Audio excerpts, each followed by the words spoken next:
भिवंडी शहरातील गटार व मलनिस्सारण व्यवस्था स्वच्छ ठेवण्यासाठी पालिका यंत्रणा अपुरी पडत असल्याने आता यांत्रिक पद्धतीचा वापर करण्याचा निर्णय घेतला जात आहे. मलनिस्सारण गटारांच्या मेनहोल स्वच्छतेसाठी रोबोटिक यंत्रणा वापरण्याच्या दृष्टीने केरळमधील जैन रोबोट कंपनीचे प्रात्यक्षिक सोमवारी अशोकनगर येथे सादर करण्यात आले. या प्रात्यक्षिकाला महापौर नारायण चौधरी, नगरसेवक ॲडव्होकेट वैभव भोईर, फराज बहुद्दीन, अतिरिक्त आयुक्त विठ्ठल डाके, उपायुक्त विक्रम दराडे तसेच स्वच्छता विभागाचे अधिकारी आणि कर्मचारी उपस्थित होते. मलनिस्सारण गटारांचे मेनहोल खोल जमिनीत असल्याने मनुष्यबळाच्या मदतीने स्वच्छता करणे अवघड ठरते.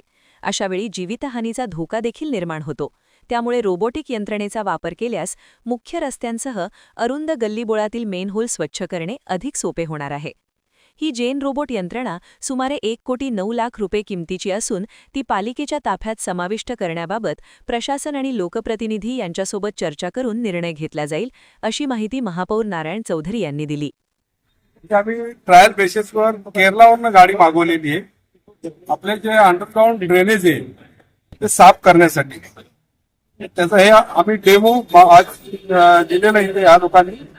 याच्यावर आम्ही चर्चा करू. आपल्या काय जर आपल्याला गरज असेल तरच ही आम्ही पुढे घेऊ. ते आपण मॅन्युअल करतो आणि त्या ड्रेनेज मध्ये आमचा एखादा कामगार आतमध्ये पडला किंवा त्याच्या जीवाला हानी नाही हो म्हणून हे आमचं टेक्निक चालू आहे. साधारणतः मला वाटतं 1.3 करोड 9 लाख आम्हाला डिस्कस करायचंय, चर्चा करायची. आमच्या संबंधित सगळे अधिकारी आहेत, त्यांचे अनुभवी आहेत, त्यांच्याकडनं आपल्याला जास्त हे मिळेल तेव्हा आपल्याला गरज आहे किंवा नाही आहे. आमच्या संबंधित अधिकाऱ्यांबरोबर आम्ही चर्चा करू तेव्हा निर्णय घेऊ. आजची उद्योगनगरी न्यूजला सबस्क्राईब, बेल आयकॉनला प्रेस करा, लाईक, कमेंट आणि शेअर करा.